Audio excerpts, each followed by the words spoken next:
And just like that, we are back with chapter 34 of The Universe According to Mugsy. I am Mugsy, the creator. Today is Wednesday, May 22nd, 2024. I am checking in on you. We are talking current events, culture, and consciousness. I almost got it down.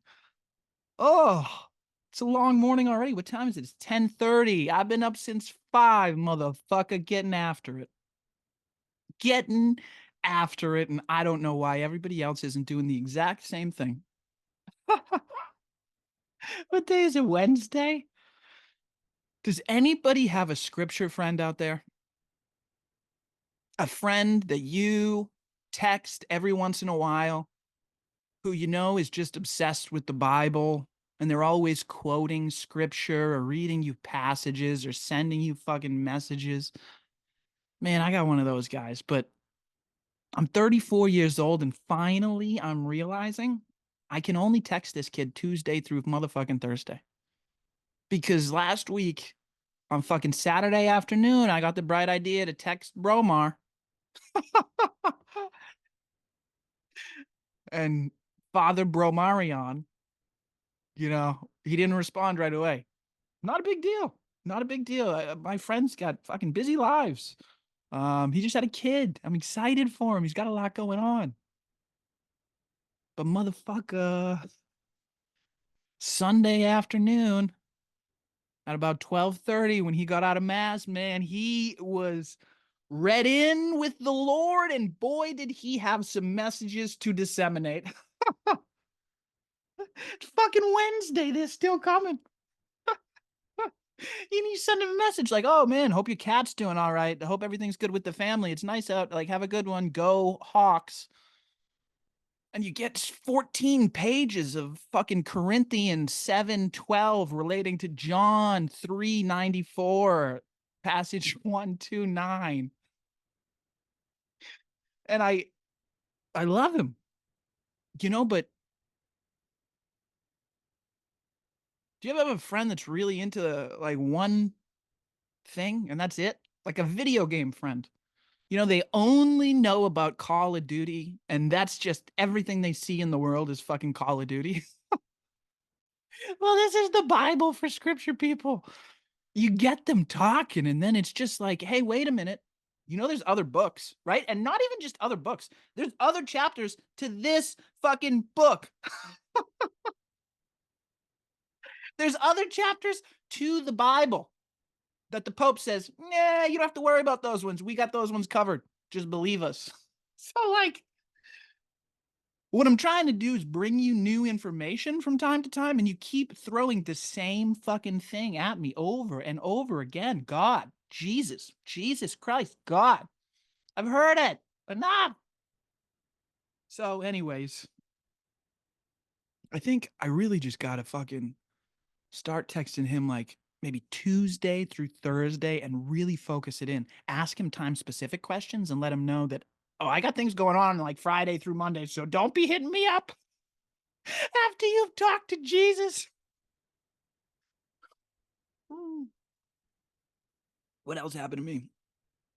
Um, I got congratulated 3 times for purchasing a freezer at Costco, which was nice. They got this 5 foot, I think it's 7 cubic feet freezer, and it was $200 Medea, which is perfect for freezing fucking meat. So any of you out there that are hunters, or if you like to stock up on fresh frozen meat from farms like I do, bone broth, which I'm drinking right fucking now. I get it frozen from a small farm in southern New Hampshire. So you need to store that if you drink a lot of fucking bone broth, which is wicked good for you, and you should. And not that shit that they sell in the store. You need to get real bone broth or make it yourself. I just picked up some bones from another farm in Georgetown. What the fuck was I talking about? Yeah, freezer. So for a long time, I've been just open to the idea of like getting a new freezer so I could store some meat long term. Maybe I can cook up some stuff. And I also wanted to store a bunch of fresh herbs and vegetables and fucking fruits this winter. Look at me. Can we just pause for a second and look at that growth as a human adult? Not only eating clean and healthy, but thinking about long-term storage. So, anyways, um, they got this freezer at Costco, and I was pussyfooting around, and I didn't buy it right off the bat, and it's $200. So they sold out of them, but they still had the freezer up front. So I went and I asked the guy at Costco, "Hey, can I like buy this one?" And he's like, actually, we're getting a shipment of a dozen more, and they were supposed to come in last week, but you can call in, and we'll let you know if they get here." Cool. I wasn't gonna fucking call. I got nothing to do. I'm unemployed, and I have a podcast. So I fucking went every day, to the point that they were pissed that I was showing up, and they're like, you can call, right? You don't have to show up here and ask this question every day. Well, fuck face. I'm trying to get a freezer, and I don't want them to sell out. It's the 90s again. It is. I mean, ever since COVID, if you want to get actual products, no matter what they are, you can't even trust the shipping on the internet, to get the shit. And if there's a deal, you got to snatch it up because inflation's going to make it twice the price in literally half the time. It's at no point in human history has technology gotten more expensive over time. They're robbing us. They're robbing us blind. Again, side notes. So whatever. Finally, I show up one morning and they got fucking 12 of these freezers all stocked up to the fucking sky. You know how they do it in Costco, those big fucking warehouses. They just put 73 on top of each other and hope they don't fall. But it was a Saturday, of course, Saturday morning. So Costco is fucking slammed to the gills. So fucking packed. I go to the one in Danvers, and I'm fully doxing myself now, but it's fine because I move out June 1st, May 31st. So I don't give a shit because I'm leaving. But anyways, the Costco in Danvers, it's one of those fucking Costco's that has a massive parking lot, and right when you pull in, I had to park right there as far as you can. It's literally as far as you could possibly walk while still being in the parking lot towards where you have to go to enter the store. And I'm purchasing a 7 cubic foot freezer. Okay? So and I'm alone. I drive a fucking small car. I didn't dox myself there because I still drive that car. So it's so slammed in there that I need one of those fucking Home Depot wheelie things that you can just throw shit on like lumber or appliances and just wheel that shit out. But everybody was using them. Luckily, not to get the freezers. And then I go to the freezer section, and there's one of those wheelie things, but it's got a bunch of broken down cardboard boxes. So now, what do? I'm at a fucking crossroads here. Here's the cart that I need, presumably filled up with boxes that an employee spent a lot of time putting together. But I need this freezer, and there's no more of these. I did find a kid, and I was like, "Hey, bud," I put this entire situation on him, and I said, "Here's the situation. I need this freezer, and I need a cart to wheel this freezer out. This cart has some boxes on it, but nobody's using it. And there's no more carts." And I walked all around trying to find them. "What would you like to do about this, man? I'm going to let you make the decision." So the kid went running around the parking lot, and he ended up finding one. And I was appreciative. And he's like, "Yeah, let me help you put the fucking, let me help you unstack these fucking things so they don't fall on you." And I said, "Oh, good idea, so that the company doesn't get sued." And he says to me, "Everybody's been looking for these freezers. We have a kid that's come in every day this week looking for one." He didn't know it was me. And so I was like, "Oh, really? That's something. Boy, it's my lucky day, huh?"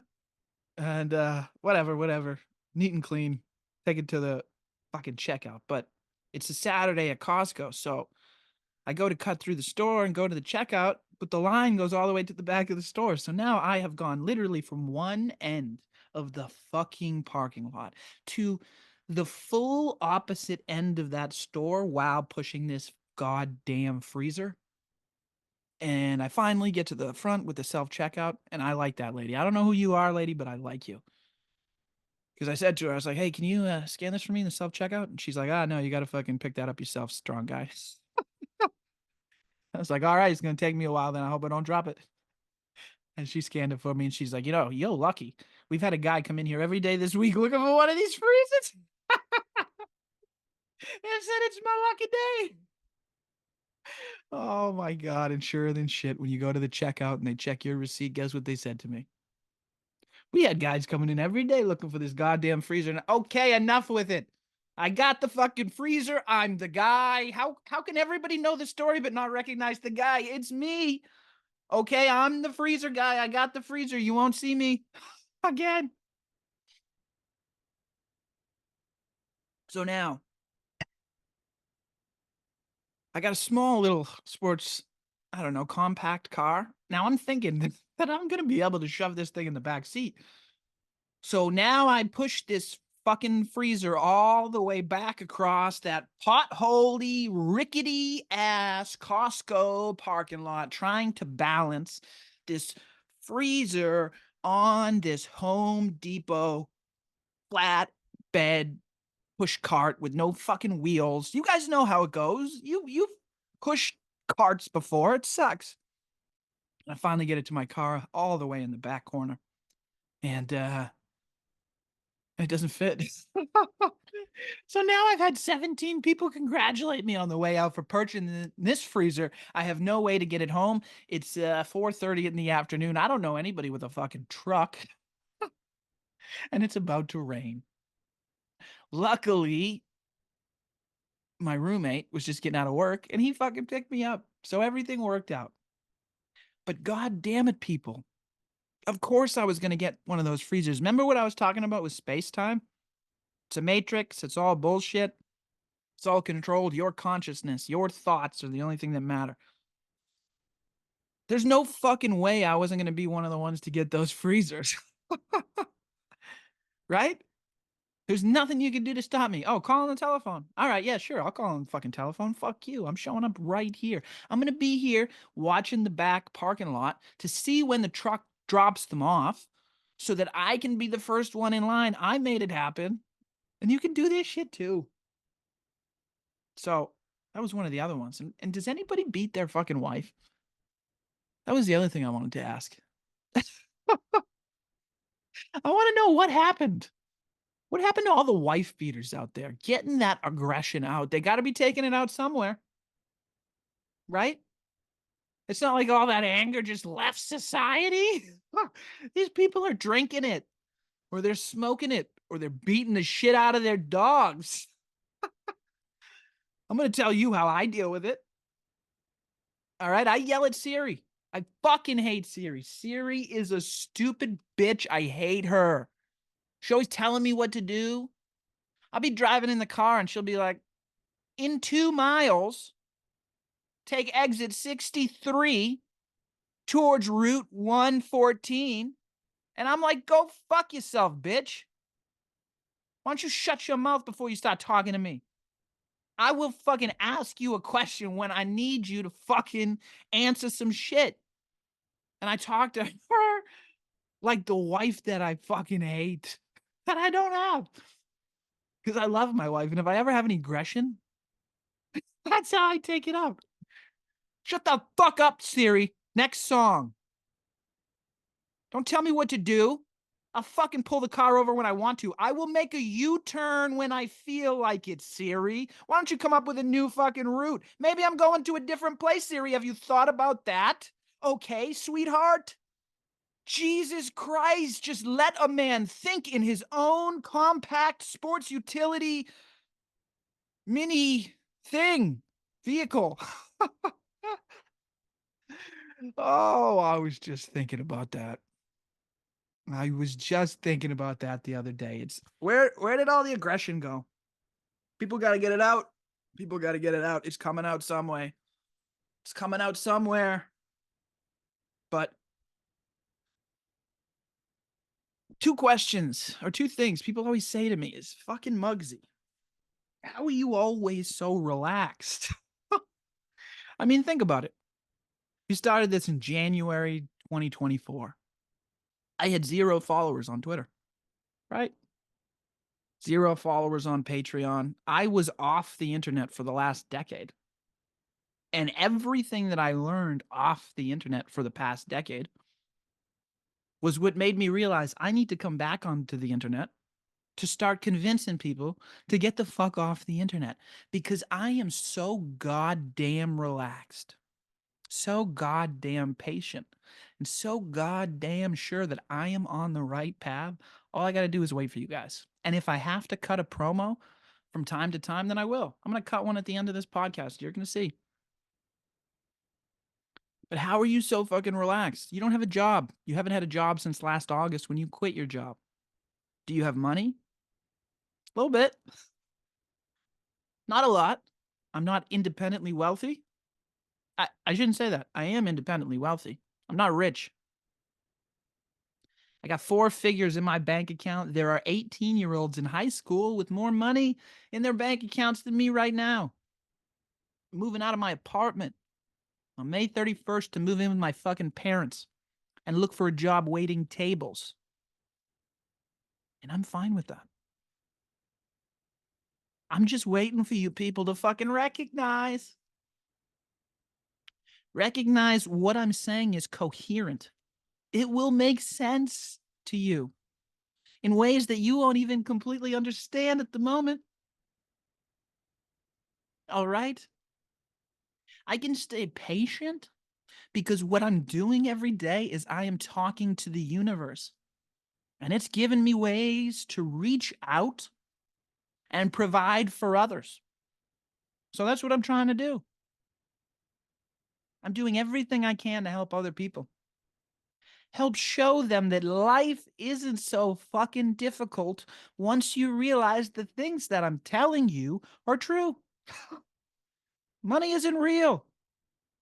Get comfortable being uncomfortable. Take back your consciousness. That's it. Because this other thing that people keep saying to me when they ask me, how can you be so patient? How can you be so carefree, so worry free, so sure that what you are doing is on the right path? What they will say to me after is, you know, you're not Joe Rogan, right? And I will say to them, you are fucking right. I'm way smarter than Joe Rogan. And I have much better hair. But I don't like when you talk shit about my best friend. Okay? Because I'm not Joe Rogan. I'm fucking smarter than Joe Rogan, but I love him because he's my best friend. He taught me lessons about myself that I couldn't have even imagined. He showed me what patience, hard work, dedication, passion, curiosity can really do to transform an existence on this plane of 3-dimensional space. So people keep telling me I'm not Joe, and to them I say, you're right, I'm not Joe. But I don't have to be Joe. I'm Mugsy, the fucking creator. This athletic greens I am drinking because I want to.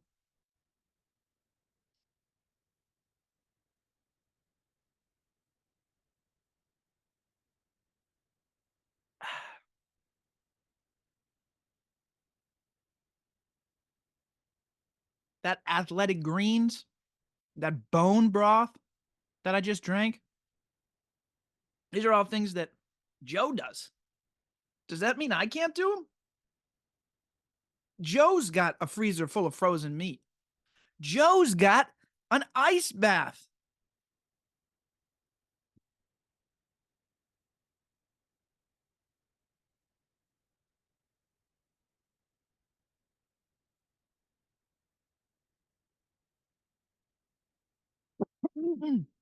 For those of you that are listening to this,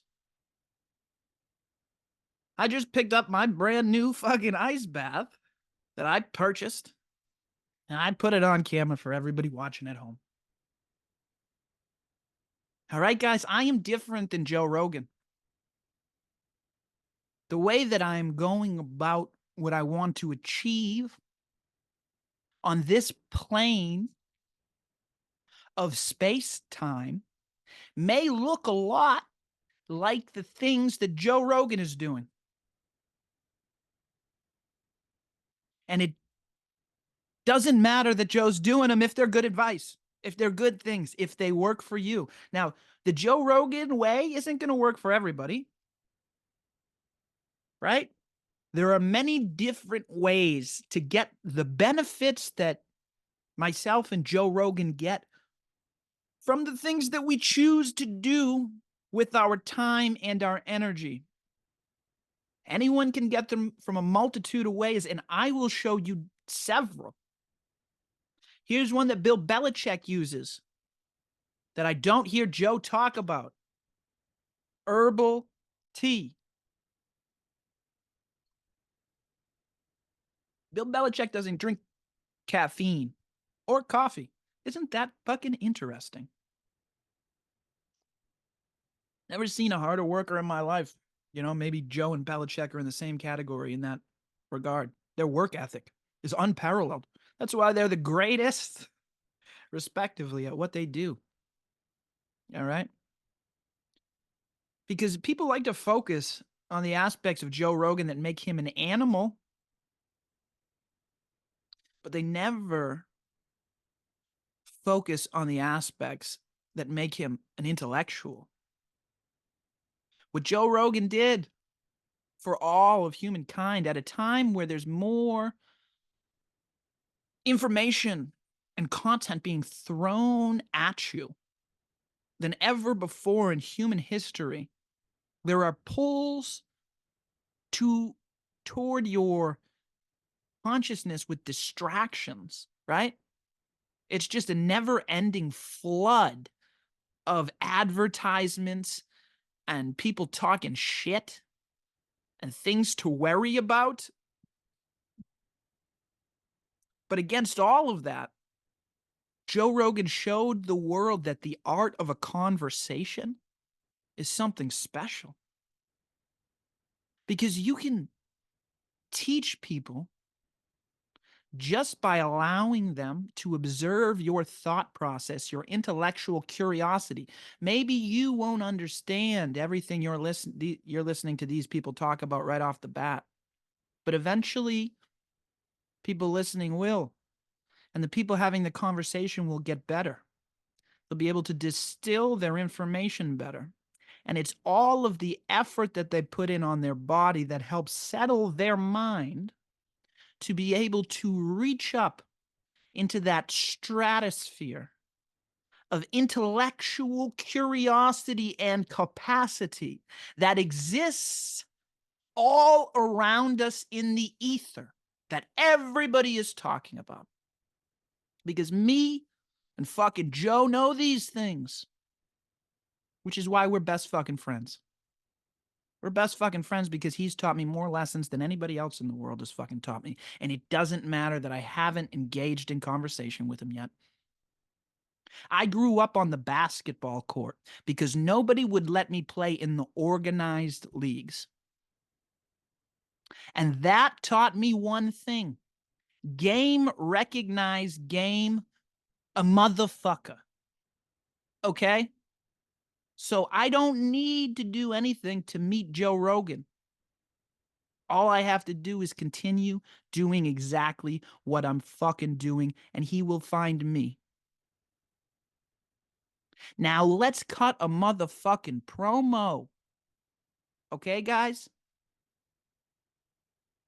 Because let's talk about how patient I've been, how much work I've put in, how I've continually tried to make small changes in my life that would compound over time, how I've tried to stay on the straight and narrow path that I thought that I was on. It's not that way. There are no straight lines in nature. Everything is curved. Everything is a wave of energy, frequency, and vibration. That's what I was missing. And over time, I was able to better develop that. And now I'm going to teach it to the motherfucking world. But I didn't just start here, right? First, I started at the Federal Reserve Bank of Boston. I mean, there was plenty more before that. But I had a feeling something was amiss at the Federal Reserve Bank of Boston. Now, despite the fact that I was never allowed to play baseball on any of the organized teams either, I decided I'd be the motherfucking coach of that softball team for the Federal Reserve. So, despite the fact that I worked in the basement, literally the lowest level, physically, in rank, fucking the way people look at you, I decided I'd coach the motherfucking softball team filled with the chief technology officer, uh, managers from every motherfucking department, and I learned everything I could about that organization while I was there. Now, the Federal Reserve Bank is a pretty important institution worldwide. They kind of hold up, they prop up this Ponzi scheme that we call an economy. And I was able to discover that from the depths of the basement of the Federal Reserve Bank of Boston. So what did I do? I told my boss. Next week, I was out the door. Sure, there's a lot in between there, some of it of my own making. I'm willing to cop to that. But I was right. I'm always right. And I'm hoping maybe someday fucking somebody can prove me wrong. All right, because the president of the Federal Reserve Bank of Boston had to step down. Not more than 3 years later. Why? Because he was a corrupt individual. He was making trades in the marketplace that he was regulating, which is against the rules. On top of that, he was disclosing it on his financial disclosures, as if nobody should have noticed that everything he was doing was breaking the rules. They allowed him to step down, but that does not make him any less corrupt. So where do you go from there? What do you do? I figured I was going to need to get in touch with somebody who was really, really invested in freedom of speech. And I didn't know anybody. I had a feeling the CEO of NBC, Goldman Sachs, fucking ABC, CBS, CNN, they wouldn't talk to me. But I'm from the North Shore of Massachusetts. I was a freshman in high school in 2004. The same year Dave Portnoy started Barstool Sports. So I made it my life's mission to talk to that guy. Sure than shit, I did. And he slammed the door in my face as well. Thank the Lord. Because what I offered him was my hand, a hand up, a friendly hand of help. And he saw me as a beggar in the streets. He will never be able to accept the gifts that I have to offer until he asks for them. So that's what I'll wait for. But I'm going to keep poking that motherfucking bear, Dave, because you're full of shit. You're full of shit, and I know it. The president of the Federal Reserve Bank of Boston didn't like me walking around saying that money wasn't real. Dave Portnoy doesn't like me walking around saying you're full of shit. You claim to be by the common man for the common man, but you haven't done a goddamn thing for the common man in a dog's age. How do I know that? You've had a microphone for the past 20 years. I know because I was at your 20th anniversary party. That's where we had our conversation. Do you remember now, Dave? What has happened to the United States in all of that time? Where are we collectively? What'd you do during COVID? You helped a lot of small businesses. How many of those businesses are still in operations? I fucking know because I wrote them all letters. You still in touch with him, Dave? What else has happened in that fucking time frame during COVID? AstraZeneca, the vaccine that was distributed widely in Europe, is now reporting 11% COVID vaccine negative side effects. Do you think nobody knew that at the time? Oh, Dave, you were just too afraid to allow people to speak the truth on your platform? Ah, no, it's advertisers, it's money. I know, because you're full of shit. You're not by the common man, for the common man. You used to be.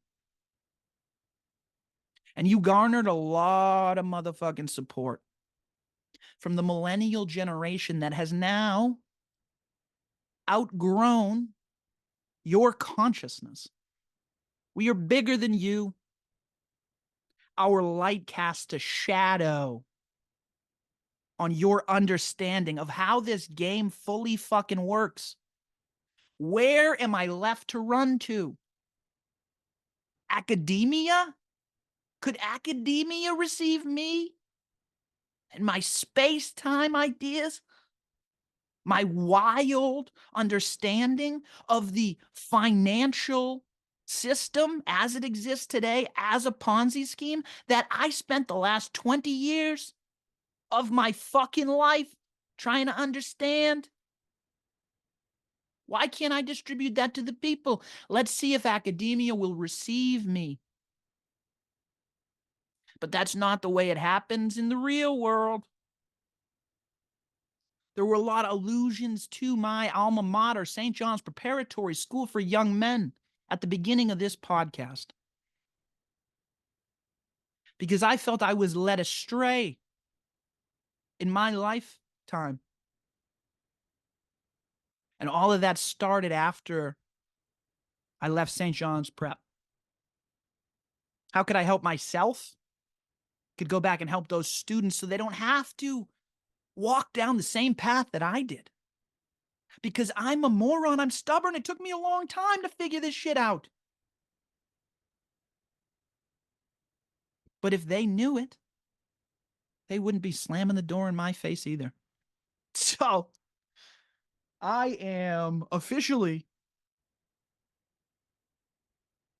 not allowed on St. John's Prep campus per order of the Danvers Police Department and St. John's Prep, signed by the headmaster, Dr. Ed Hardiman. That's the way it's got to be, my friends. Then that's the way it's got to be. We are enemies. We are enemies then.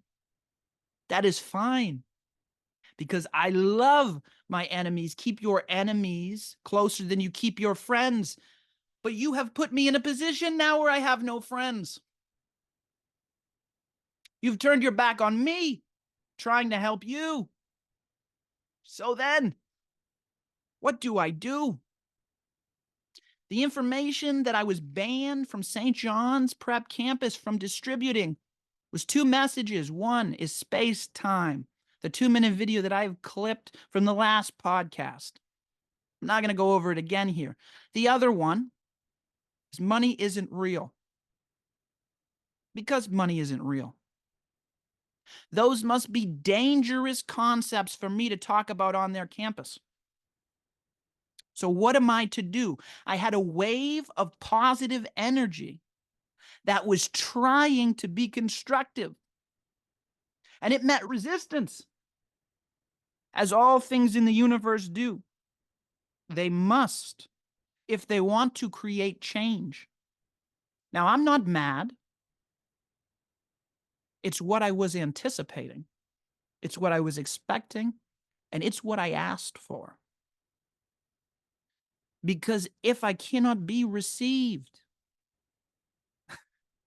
by who I thought were my friends, then the wave function needs to crash into that so it can curve off into space-time. And now I can go off in another direction. What direction is that? I don't know. I don't know. But when I was at St. John's Prep, the fall of my sophomore year, I was a football player. And back in the days when you could harass people and threaten them with physical violence, there were a lot of kids at Danvers High that wanted to kick the living shit out of me. And they said they were going to kill me almost every day. Almost every day I would get those messages on the internet, which is quite a lot for a 15-year-old boy to deal with. So what did I do? They said, if you were going to come to a Danvers High football game, we're going to beat the shit out of you. I asked my family, what should I do? They said, you're going to let somebody else dictate where you go and how you do things? I guess not.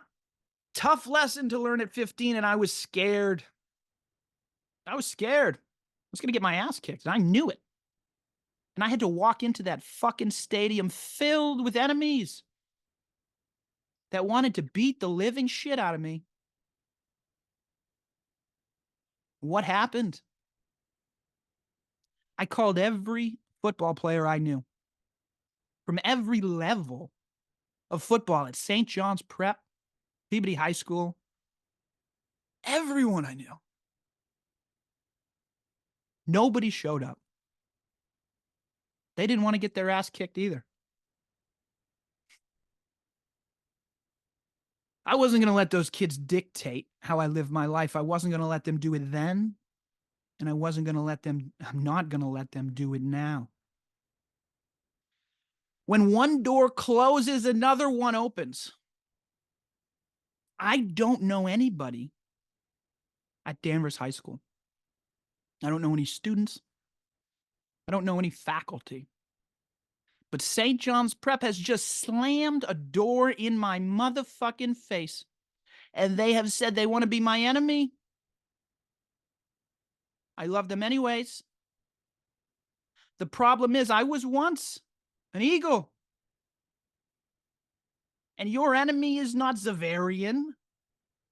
It is not a hawk. Your enemy sleeps in your motherfucking backyard. It's the Falcons, baby. Danvers High. They hate you. They once wanted to kill me. They once wanted to murder me because I was one of you stuck-up pricks. But I faced my motherfucking fear. I went into that stadium, and now I can ask Danvers High for help. Because guess what? My guess is they are not going to feel the same way about Mugsy the creator that St. John's Prep did. He's too dangerous for you. Well, those Danvers High students, they embrace danger. They might have something they could learn from a Joe Rogan. They might want to grow up and be fucking men that think for them fucking selves. They might want to be as relaxed as they see me every day when I'm not cutting this motherfucking promo trying to inspire them. I don't know what it is that will inspire Danvers High students right now. But what I'm saying is, if you want to say fuck the prep, then why don't you go to patreon.com/Mugsy the Creator and send me a message. Invite me. And I will rally around you who was once my fucking enemy. And we will be brothers. And eventually, those stuck-up pricks up the hill, they're going to have to apologize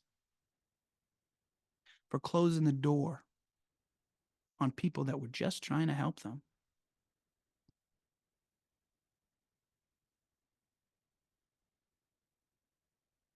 It's not easy. None of this is easy. And I understand the challenge, the gauntlet that I'm throwing down to people. I get it. It was that hard when I went through it. Maybe it's harder now. Maybe it's easier.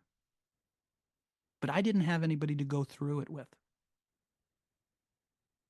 I have 20 years of financial information stored in my brain. Conservatively, I have 40,000 hours of information I've picked up on podcasts. I've gone to 5 colleges and universities, ranging from community college to Emory University, which is fairly prestigious. International universities. I've worked inside the National Australia Bank, the Federal Reserve Bank, small regional and community banks. I understand the plumbing of Wall Street better than anybody I've ever met in real life. I predict the future, and I've been right more times than I've been wrong. That's a motherfucking fact. And I did it just so I could understand it. Now I have these lessons that I'm giving away. They will transform your entire existence if you listen, if you incorporate them into your life. But I can't make you do that. All I can do is tell you I'm having a fucking great time. I love my life. Every day I wake up and I love my life. I have no idea how I'm going to fucking pay for anything. I don't have a fucking job. And I'm not worried about it because I'm so much fucking smarter than everybody else. And I fucking work harder. And I have a little wedge that I use as leverage. That leverage allows me to be stronger than I could ever possibly be on my own. And that's my fucking group of friends. That's my Joe Rogan. All right. That's my Jimmy Dore. It's my Pat Bet David. All right. These are the guys that I hang out with. These are the guys that I allow to influence my consciousness. So if you don't fucking like me, follow Cam Haines, follow fucking any one of these guys. But I do not believe that this generation is weak. I believe it's different. And Danvers fucking High invite me to something and I will show up for you. I love you guys. Take back your consciousness. I'm out.